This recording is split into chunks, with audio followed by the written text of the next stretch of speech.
Hi guys, welcome back to my channel. আমি তমালিকা। আজকে অনেক অনেক দিন পর ফিরে এসেছি। প্রায় দীর্ঘ 1 বছর আমি টানা ভিডিও দিতে পারিনি। তার একটাই রিজন হচ্ছে আমার প্রেগনেন্সি, ডেলিভারি, পোস্ট প্রেগনেন্সি সমস্তটা মিলেই একদম গন্ডগোলের পরিস্থিতির মধ্যে দিয়ে গেছিলাম। আমি জানি তোমরা অনেকেই এরকম ফেজে ভিডিও বানাও, বাট আমি পারিনি কজ আমার শরীর খারাপ ছিল বলতে পারো, মুড সুইং করছিল, যেটা প্রত্যেকটা মেয়ের হয়, এবং পোস্টপার্টাম প্রেগনেন্সির একটা ফেজ চলছিল যেটা আমি একদম টলারেট করতে পারছিলাম না। তো আই থিঙ্ক এই ব্লগিং গুলো করতে গেলে একটা সেলফ কনফিডেন্সের দরকার পড়ে, যেটা আমার মধ্যে কিন্তু পুরো জিরোতে পৌঁছে গেছিল। মানে একটা বছর বাড়ি থেকে না বেরোনো, এতে আমি যেটা ফিল করেছি একটা মেয়ের যে প্রবলেম গুলো হয় সেটা হলো একটা বছর বাড়িতে বসে থাকলে মানুষের সাথে কথা বলার কনফিডেন্স পর্যন্ত কমে যায়। যখন নাকি তুমি অনেকদিন একা থাকার পর কোনো একটা পার্টি বা কোনো একটা আড্ডায় জয়েন করবে, তখন তোমার মধ্যে কোনো কথা আসবে না, মানে তুমি বুঝতে পারবে না তুমি লোকের সাথে কি কথা বলবে, যেগুলো আমার ফেস করতে হয়েছে। আর আজকে আমি এই জিনিসটা নিয়ে কিছু বলতে চাই। আজকে আমি পোস্টপার্টাম প্রেগনেন্সি নিয়ে কিছু মানে নিজের এক্সপিরিয়েন্স শেয়ার করতে চাই। আর সেটা হচ্ছে পোস্টপার্টাম প্রেগনেন্সি। যারা জানো না তারা গুগল করে নিয়ে দেখতে পারো যে কতটা ভয়ঙ্কর হতে পারে একটা মেয়ের জন্য। কিছুদিন আগে আমরা শুনেছি যে একজন এরকম অবস্থায় সুইসাইড করেছে, এবং সেটা নিয়েই আমার মনে হলো যে না, আমিও তো এই ফেজ দিয়ে গেছি, তো আমারও মনে হয় যে এটা শেয়ার করা উচিত। আর ওই রকম অবস্থায় একটা মেয়ে কিরকম পরিস্থিতির মধ্যে দিয়ে যেতে পারে সেটা যতক্ষণ না সেই মেয়েটার পরিস্থিতির মধ্যে দিয়ে যাচ্ছে সে বুঝতে পারবে না, আর মানে তাকে আর কেউ বুঝতে পারবে না। আমার মনে হয় এই টাইমটা একটা ভয়ঙ্কর একটা অন্ধকারের সময়, কারণ সদ্য মা হয়ে ওঠা একটা মেয়ে তার বাচ্চাকে কি করে ম্যানেজ করবে সে বুঝতে পারছে না। বাচ্চাটা কোন সময় ঘুমোয়, কোন সময় খায়, সে একেবারে অভ্যস্ত হয়ে উঠতে পারেনি। সে নিজের পুরনো জীবন ছেড়ে একটা নতুন জীবনে পদার্পণ করেছে, যেখানেও তার ধাতস্থ হতে অনেক সময় লাগছে। আর হচ্ছে তার মেন্টাল কন্ডিশন, তার হরমোনাল চেঞ্জেস, সমস্ত কিছু মিলিয়ে এমন একটা ফেজ যেখানে সব সময় তার নিজের হাজবেন্ড বা তার বাড়ির লোকজনদের সাপোর্ট খুব দরকার পড়ে। আর এটা আমার মনে হয় খুব গুরুত্বপূর্ণ যে তার হাজবেন্ড তাকে সবসময় সাপোর্ট করুক, যেটা অনেক মেয়েই পায় না। তো আমি সেই হাজবেন্ডদের বলবো, প্লিজ তোমরা এই সময় একটু নিজেদের স্ত্রী বা ওয়াইফদের একটু খেয়াল রাখার চেষ্টা করো। খেয়াল রাখা মানে এই না যে তাকে সবসময় সেবা শুশ্রূষা করতে হবে, তাকে সঙ্গ দাও, তার সাথে কথা বলো, সে কি চাইছে দেখো, তাকে নতুন কিছু জিনিস বানিয়ে খাওয়াতে পারো বা বাইরে থেকে অর্ডার করে খাওয়াও, মাঝে মধ্যে একটু ঘুরতে নিয়ে যাও, বাচ্চাটা কারোর কাছে রেখে যাও, বাচ্চাটা নিয়ে যাও। নিউবর্ন আজকাল গাড়িতে করে যেতেই পারে, সেটা কোনো প্রবলেম হয় না। প্রচুর মানুষ নানান রকম জ্ঞান দেবে এবং তুমি একমাত্র বুঝতে পারবে সেই জ্ঞানগুলো অ্যাপ্রোপ্রিয়েট নাকি।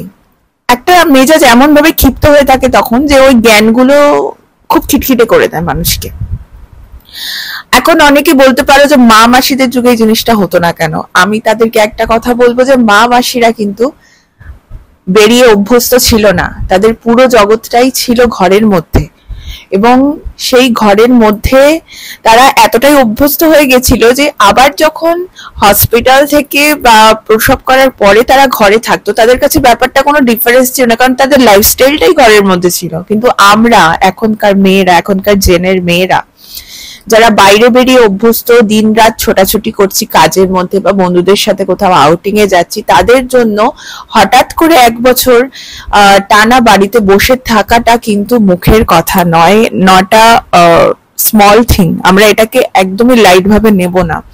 ডিপ্রেশন কিন্তু আসবেই, তাই তাকে সব সময় বিজি রাখা উচিত কোনো একটা ভালো কাজে, কিংবা যতক্ষণ না সে সুস্থ হচ্ছে তাকে সবসময় একটা গল্পের ছলে কোনো কথার মধ্যে রাখো। বন্ধুরা প্লিজ তাদেরকে এসে সঙ্গ দাও, বাড়িতে চলে আসো, তার সামনে আড্ডা দাও, সেটা শুনেও সে বেটার ফিল করবে। তাকে মোটামুটি তাকে একটা সহজ জীবন যাপনের মধ্যে রাখা উচিত, তাকে একেবারে একটা ঘরের মধ্যে বাচ্চার সঙ্গে একা ছেড়ে দেওয়া উচিত না। কারণ মায়ের মেজাজ এমনিতেই খিটখিটে হয়ে থাকে, আর তারপরে যখন বাচ্চাটা দিনরাত কাঁদতে থাকে, বাচ্চাটাকে নিয়ে সে তখন অভ্যস্ত হয়নি, সেই কান্না, কোলে নিয়ে ঘোরা, সি সেকশনের ব্যথা, শরীরের কষ্ট সমস্ত কিন্তু মিলিয়ে একটা বিচ্ছিরি টাইপের সময়। আর তখন ওই টাইমে কাউকে কাছে না পেলে কিন্তু মানুষ সুইসাইড অ্যাটেম্প করতে পারে, এবং এটা ভীষণ ন্যাচারাল। ওই টাইমে এক একটা টাইমে আমারও মনে হয়েছিল যে আমার সুইসাইড করা উচিত, কারণ আমি এই ফেজ থেকে হয়তো আর কোনোদিন বেরোতেই পারবো না। এবার বলি খাবার দাবারের কথা। খাবার দাবার কিন্তু একেবারেই ডায়েট মেনটেন করো না এই সময়, কারণ প্রচুর খাবার খাও, খাবার খেলে মুড ভালো থাকে। যত খাবার খাবে এই সময়, সবচেয়ে বড় কথা ডায়েটের চিন্তা নেই, বাচ্চা ব্রেস্ট ফিড করবে, তোমার শরীরে প্রচুর প্রচুর খাবারের প্রয়োজন পড়বে, প্রচুর জল খাও, মুড সুইং কম হবে, আর সি সেকশনের ব্যথাও কিন্তু অনেকটা কম থাকবে। গান শোনো, গান শুনলে মুড অনেক ভালো থাকবে। আমার যেগুলো হয়েছে আমি সেগুলোই তোমাদের সাথে শেয়ার করছি। আর বাচ্চার যে তোমরা এখন দেখছো যে বাচ্চা কিছুতেই একটা রুটিন মাফিক একটা ওয়েতে আসতে পারছে না, কিন্তু একটা টাইমে দেখবে 2-3 দিন পর থেকেই তোমরা দেখবে যে ও নিজস্ব একটা অভ্যেস ফলো করছে।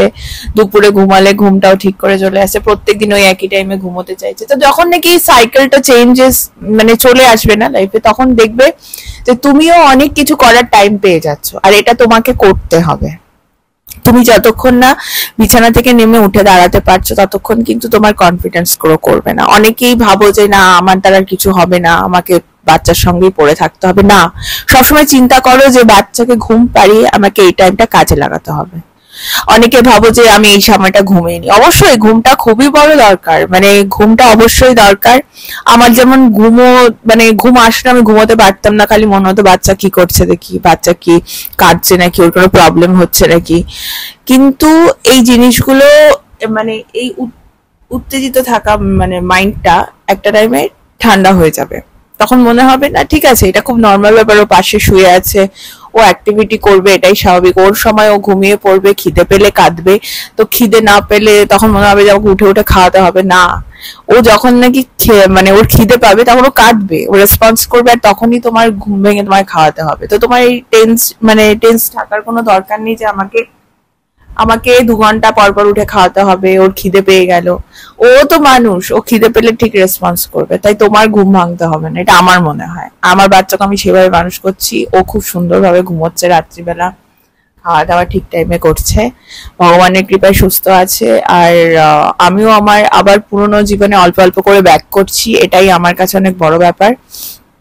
কারণ এরকম ফেস তো সবসময় চলতে পারে না, আমাদের নানান জীবিকা আছে, আমাদের একটা নিজস্ব লাইফ আছে যেটা লিড করতে হবে।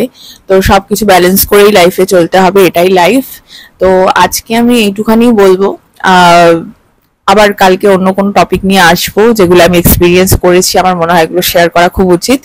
আজকের জন্য চলো টাটা। আর যদি এটা তোমার খুব মনে হয় যে না ঠিক আছে জিনিসগুলো আমার শুনে ভালো লেগেছে, কাজে লেগেছে, তো কমেন্ট বক্সে জানিও। আজকের জন্য টাটা।